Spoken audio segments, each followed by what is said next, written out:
बड़ी सुंदर स्तुति की गई और भगवान की जो कुंती ने स्तुति किया, मेरे गोविंद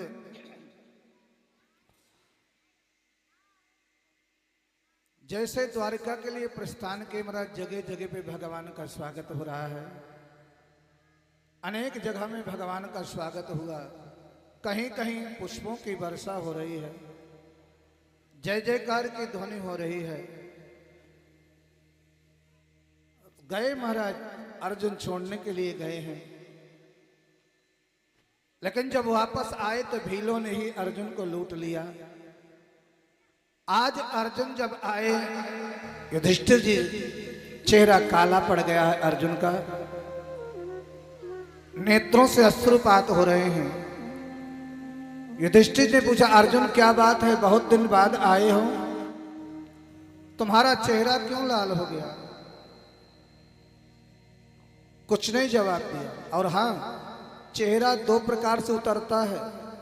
तुम्हारा चेहरा उदास है, किसी ने तुम्हारा अपमान तो नहीं किया। अगर किसी व्यक्ति का अपमान हो जाता है तो चेहरा उतर जाता है। और हाँ, कोई जिससे हम बहुत प्रेम करते हों, ऐसा प्रेमी यदि छोड़ करके चला जाए तो भी चेहरा उदास हो जाता है।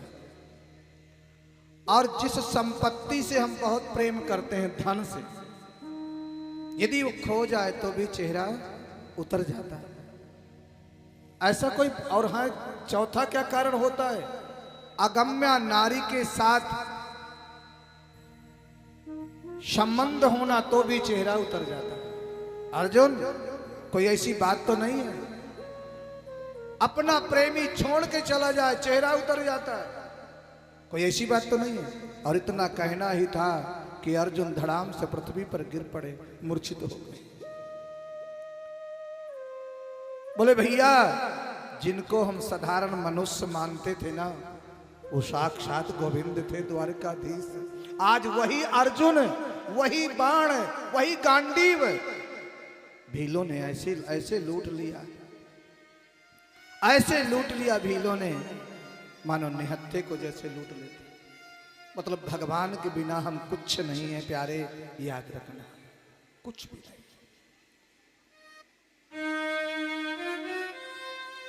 अब परीक्षित का तिलक कर दिया, अब बोले अब नहीं रहना पृथ्वी पर। जिसके जीवन में भगवान ही नहीं तो रहना क्या है, नहीं रहेंगे। चल दिए स्वर्गारोहण के लिए। राजा परीक्षित ने कहा, मैं छोटा हूं। बोले, बेटा तुम छोटे जरूर हो, लेकिन प्रजा तुम्हारा साथ देगी, प्रजा का पालन करना। पांडव स्वर्ग की ओर प्रस्थान कर गए महाराज। कटरा होते हुए, जम्बू होते हुए महाराज, सिखोड़ी को पार करते हुए स्वर्ग की सीढ़ी को जो गिरता गया उधर। और जैसे द्रौपदी ने सुना, कुंती ने सुना, गोविंद नहीं आए, झाड़ू लगा रही थी, अर्जुन के मुख से सुना, कन्हैया छोड़ के चले गए, धड़ाम से पृथ्वी पर गिर पड़ी और 1 मिनट में प्राणों को त्याग दिया। कि राम राम कही, राम कही। दशरथ जी ने 9 बारी राम राम कहा है। कि राम राम कही, राम कही, राम राम कही राम। तन पर हरि रघुबर बिहर, राव गयो सूरधाम। जैसे पता चला राम नहीं आए, गंगा पार हो गए, चले गए। दशरथ जी ने 1 मिनट में प्राणों को त्याग। वही हाल कुंती की हुई। कृष्ण गोविंद नहीं आए, प्राणों को त्याग दिया। जो गिरता गया वो जाता गया। एक धर्मराज पहुंचे, युधिष्ठिर जी महाराज धर्मराज के यहां तक पहुंचे। सब बीच में कितने तपस्या, शरीर कोई नहीं पहुंचा महाराज, युधिष्ठिर जी महाराज पहुंचे। धर्मान गो गच्छत जीवे कहा, मनुष्य के साथ जाता है प्यारे तो एक धर्म जाता है और कुछ नहीं। तुमने जो भजन किया है, जो दान किया है, जो पुण्य, वही साथ जाने वाला, अन्यथा कुछ नहीं जाएगा। इसलिए आज राजा परीक्षित प्रजा का पालन कर रहे हैं। राजा परीक्षित के राज्य में कोई ताला नहीं लगाता है। राजा परीक्षित के राज्य में सब प्रजा सुखी है। राजा परीक्षित के राज्य में दूध गाय का निकालना नहीं पड़ता, समय हुआ पात्र लगाइए और दूध ऑटोमेटिक। गौ इतनी होशियार होती है गौ माता, गौ का बछड़ा नाम ले लो अपनी माँ के पास पहुंच जाएगा, हजारों गाय के पास। अभी हमने देखा ये राजस्थानी जो गाय होती है ना, एक दिन हमें रुद्राभिषेक करना था भगवान का, तो हम यहाँ दूध लेने गए, गाय का दूध निकलवा के लाए। क्या देखा वहां, गौ माता खुला खड़ी है और गाय के बछड़े को दूध से लगा के गाय के ही पैर से बांध देते हैं। गाय के पैर से अपने बछड़े को स्वयं पकड़ लेती है और वहीं गाय के चरणों में रहती है नाम के अनुसार। इसलिए राजा परीक्षित के राज्य में सारी प्रजा सुखी है, सब आनंदित है। सारी प्रजा जो है भगवान का चिंतन कर रही है। आज राजा परीक्षित जंगल में गए घूमने के लिए, कलयुग से भेंट हुई। आकर के महाराज एक बैल को मार रहा है, काला काला पुरुष राजा परीक्षित मारने के लिए दौड़े हैं। परीक्षित के चरणों में गिर पड़ा। कलयुग कौन हो? बोले कलयुग, मेरे राज्य में? बोले हाँ।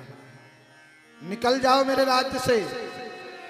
पांडवों ने कहा था बेटा कोई शरण में आ जाए उसको क्षमा कर देना, कोई तुम्हारे शरण में आए उसको क्षमा कर देना।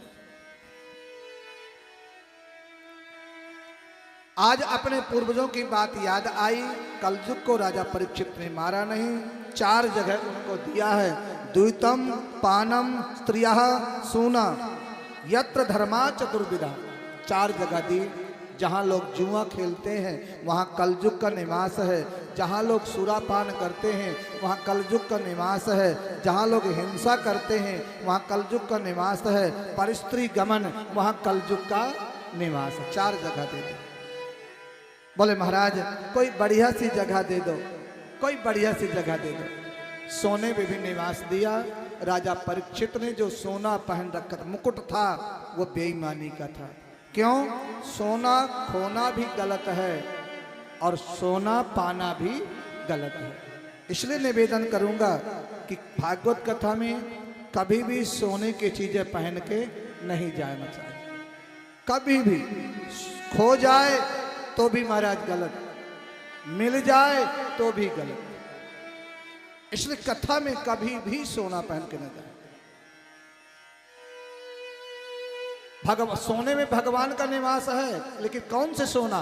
जो ईमानदारी का सोना है उसमें मेरे गोविंद का निवास है, और जो बेईमानी का सोना है उसमें कलयुग का निवास है। इसलिए राजा परीक्षित को जाना था, कहीं पहुंच गए, कहीं समीप मुनि के आश्रम में पहुंचे हैं। समीप मुनि तपस्या में बैठे हुए हैं, समाधि में बैठे हैं। राजा परीक्षित का मुझे पानी पिलाइए। क्यों? कलयुग मुकुट पे बैठा हुआ था, मुझे पानी पिलाइए।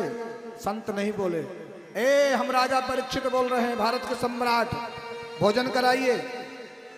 तुमको पता नहीं है? हम राजा परीक्षित बोल रहे हैं, भारत के सम्राट बोल रहे हैं, हमें भोजन कराइए, पानी पिलाइए। अरे तू पाखंड कर, नेत्र बंद करके बैठा है। जब कोई ब्राह्मण का, संत का कोई अपमान कर देता है प्यारे, मान लीजिए उसके पतन का समय चालू हो गया। जिसने भी ब्राह्मण संत गुरु का अपमान किया है या भगवान का अपमान किया है, उसका पतन निश्चित प्रारंभ होता है, उसका पतन प्रारंभ है। आज एक मरा हुआ सांप उठाया, राजा परीक्षित ने समीप मुनि के गले में डाल दिया। लौट के घर आ गए, लौट के घर आए और जैसे उनके किसी ने बताया तुम्हारे पिता के गले में सर्प डाला गया है, पिता के गले में सर्प। समीप मुनि उनके बेटे थे, गंगा जल लिया, नदी का जल लेकर के श्राप दे दिया और कह दिया कि इति लंघति मर्यादम तक्षिका सप्तमे हनि।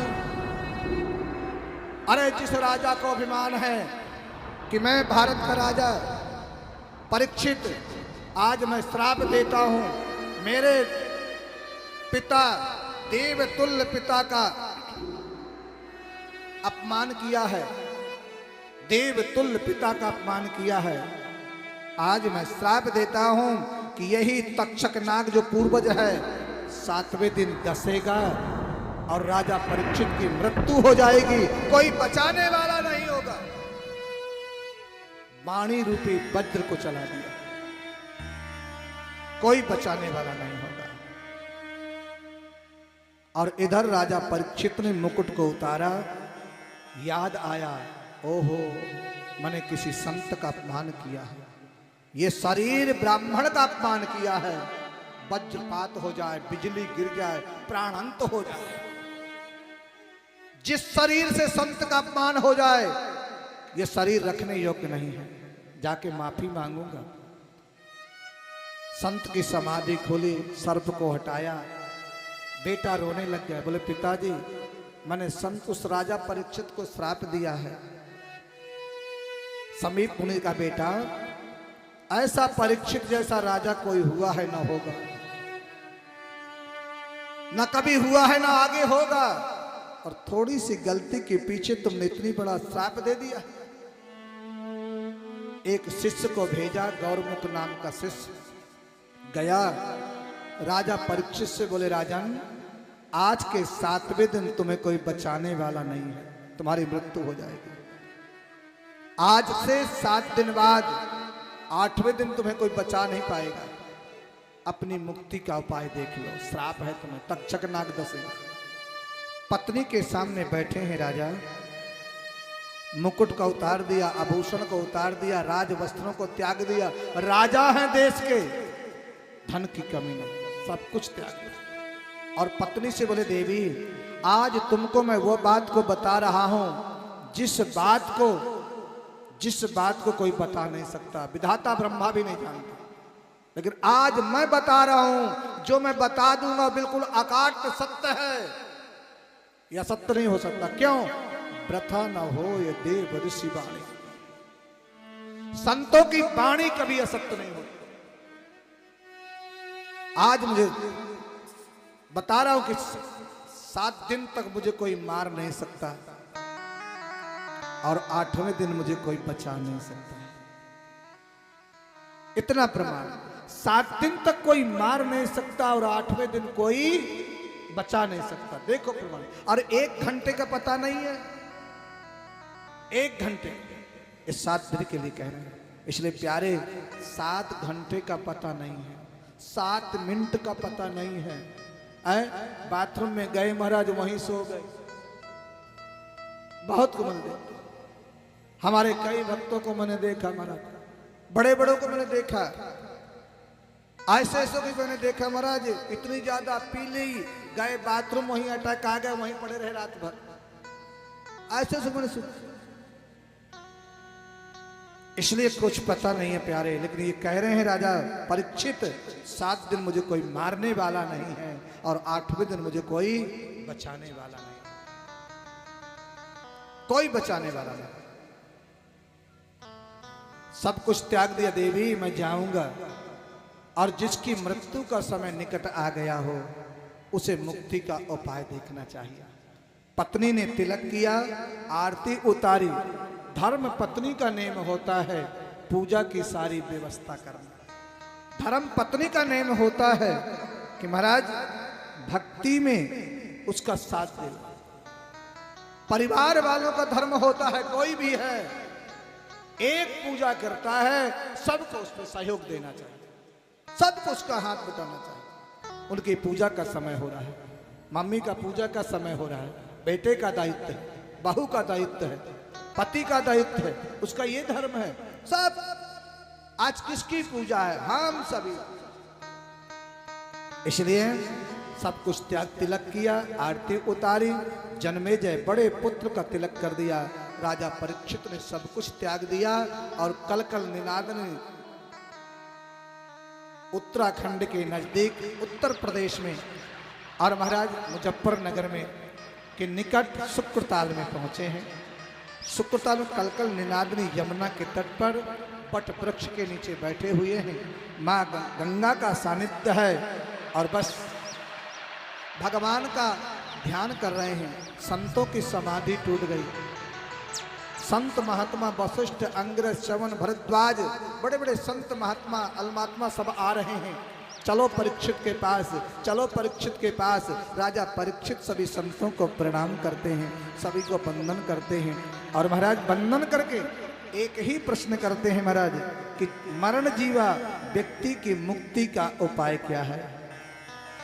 और आप लोग देखना कितना सुंदर इन्होंने प्रश्न किया। मरने वाले, अपने लिए नहीं, मरने वाले व्यक्ति की मुक्ति का उपाय क्या है। जिसके जीवन में 7 ही दिन बचे हों, उनकी मुक्ति का उपाय क्या है। कितना सुंदर प्रश्न। तब उन्होंने कहा क्या करना चाहिए महाराज। सब संत महात्मा मन में ध्यान कर रहे हैं, राम कथा सुनाए तो भी मुक्ति नहीं हो सकती है, क्या करें, गायत्री पाठ करें या महामृत्युंजय करें, कुछ कोई रास्ता नहीं निकल रहा था। इसी महाराज बीच में नितांत जंगल में बैठे हुए सुखदेव जी महाराज के पास आवाज पहुंचे। और सुखदेव जो जंगल में बैठे हुए मन में विचार आया, चलो परीक्षित के पास, चलो परीक्षित के पास। दिगंबरम, दिगंबर वेश में कि दिगंबरम भक्त विकीर्ण केशम प्रलंब बाहुम सुरसोत्तम स्वभावम। दिगंबर है महाराज, लंबी लंबी भुजाएं हैं, चौड़ा वक्षस्थल है, चौड़ा वक्षस्थल, घुघराले बाल हैं, लंबे लंबे बाल हैं महाराज, बड़े सुंदर हैं। दिगंबरम भक्त विकीर्ण केशम प्रलंब बाहुम समरोत्तमाभम, बड़ी सुंदर छवि है महाराज। और वहां से राजा परीक्षित की सभा में आए और जैसे छोटे छोटे बच्चे साथ में चल रहे थे, बाबा जी आ गए, बाबा जी आ गए, सारे संत खड़े होकर के सुखदेव जी महाराज का स्वागत किया, अभिवादन किया, प्रणाम किया। ऊंचा सिंहासन लगा हुआ था, सुखदेव जी महाराज उस सिंहासन में जाके विराजमान हुए। वही सुखदेव जो तोते के गर्भ से पूरी कथा सुन के आए थे, गर्भ में ही ऊंचे सिंहासन में राजा परीक्षित उनके चरण धोए हैं। चरण धोया, उनका पूजन किया, तिलक लगाया, माला पहनाया। सभी संतों ने कहा भैया कहीं जाने की जरूरत नहीं है, तुम्हारे घर में गंगा आई हुई है, तुम्हारे घर में हरिद्वार है, तुम्हारे घर वृंदावन धाम है। जहाँ कथा होती है वो हरिद्वार क्या, गंगा क्या, वृंदावन धाम, समस्त तीर्थ जरूर आते हैं जहाँ भागवत की कथा होती है। बोलिए भागवत भगवान की। वहां विराजमान आज। और राजा परीक्षित क्या कह रहे हैं कि अहो अद्य वयम ब्रह्म सतसेव्या छत्र बंधवा कृपया तिथि रूपेण भवद्भीस्तीर्थ का कृता एषां संस्मरणात् पुंसां सद्य शुद्ध्यन्ते वैग्रहा किं पुनर्दर्शन स्पर्शो पाद शौचासनादि भी। आज परीक्षित कह रहे हैं, सभी संत कह रहे हैं, परीक्षित जी महाराज कहते हैं आज मैं धन्य हो गया, आज मैं कृतार्थ हो गया। ऐसा महात्मा, ऐसा संत, ऐसा ज्ञानी जिसको मैं पूजन करूंगा, दान करूंगा, बड़ा कृतार्थ, मेरे कुल पवित्र हो जाएंगे, मेरे पूर्वज तर जाएंगे, मैं धन्य हो जाऊंगा। सभी ने महाराज सुंदर महाराज सुखदेव जी महाराज का पूजन हो रहा है। झांकी का दर्शन करेंगे, भगवान की झांकी का दर्शन करेंगे। आज सुखदेव जी का पूजन करते हुए, भगवान की झांकी का दर्शन पूजन करते हुए आज की कथा का यहीं सुखदेव जी के प्रसंग में विश्राम करेंगे। और कल ठीक आप लोग, वैसे महाराज कथा का सभी लोगों का, लेकिन आज कुछ भक्त थे जो सही समय पे पहुंचे थे आरती पे।